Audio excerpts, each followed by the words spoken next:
ஐடியாலாம் வாணிக்கு மட்டும்தான் தோணும் இல்லைங்க. ஏன்னு கேட்குறீங்களா? நாங்கள் உருளைக்கிழங்கு பொரியல்னா ரசப்பொடியும் உப்பும் தாங்க போடுவோம். சரி, நான்வெஜ் சாப்பிட்றவங்க ஸ்டைலில் செஞ்சு பார்க்கலாமே அப்படின்னு சொல்லிட்டு வெங்காயம் தக்காளி வதக்கி இஞ்சி பூண்டு விழுதெல்லாம் போட்டு மல்லித்தூள் மிளகாத்தூள் இது கரம் மசாலா தூள்லாம் இது மல்லித்தூள் மிளகாத்தூள் சோம்புத்தூள் தான் சாரி போட்டு பெரட்டுனா என்ன சொல்லிட்டாங்க, நீ செய்கிற மாதிரி செய்ய வேண்டியதானே, எதுக்கு செஞ்ச? ஐயோ நாளைக்கு உருளைக்கிழங்கு ஃப்ரிட்ஜில் வச்சு சாதம் கிண்டுனா சூப்பராக இருக்கும், ஆனால் நாளைக்கு சாப்பிடக்கூடாதே அப்படின்னு மனசு சொல்லுது. அப்புறம் ஒரு டூப்லைட் ஒன்று உதிச்சது பாருங்கள்.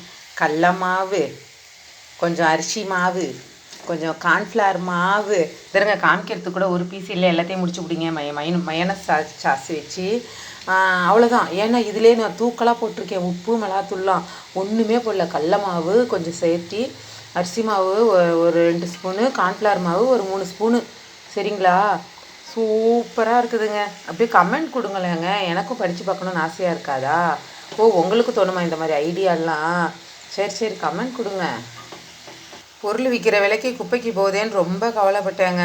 சூப்பராக இங்கே கொண்டா அங்கே கொண்டான்னு வேணான்னு சொன்னவங்கலாம் இப்படி சாப்பிட்றாங்க பாருங்கள். இன்னொரு ஷிஃப்ட்டு கலக்கணும், ஏன்னா கொஞ்சமாக கலந்து பார்த்தேன், சாப்பிட்லன்னா என்ன பண்ணுறது அப்படின்னு ஒரு கரண்டி மட்டும் அள்ளி போட்டு கொஞ்சமாக செஞ்சு பார்த்தேன். அக்கா பக்காவாக இருக்குது, சூப்பராக இருக்குதுங்க. சப்ஸ்கிரைப் தான் பண்ண மாட்டேங்கிறீங்க, கமெண்ட் பண்ணாலாவது இன்ட்ரெஸ்ட்டாக இருக்கும்ல எனக்கு வீடியோ ஏற்றுறதுக்கு. நான் அப்படி தாங்க, சட்னி மீந்து போயிடுச்சுன்னா கடலமாவு போட்டு போண்டா போடுவேன். ஏதோ நான் அப்படி சூப்பராக இருக்குன்னு சாப்பிடுவாங்க பாருங்களேன். அதாங்க இருக்கிறதுலே ஹைலைட்டு. அவ்வளோதாங்க, முடிஞ்சு எல்லாம் முடிஞ்சிடும். மனசும் நிம்மதியாக போயிடும், ஆகா குப்பை தட்டிக்கு போகுதே அப்படின்னு.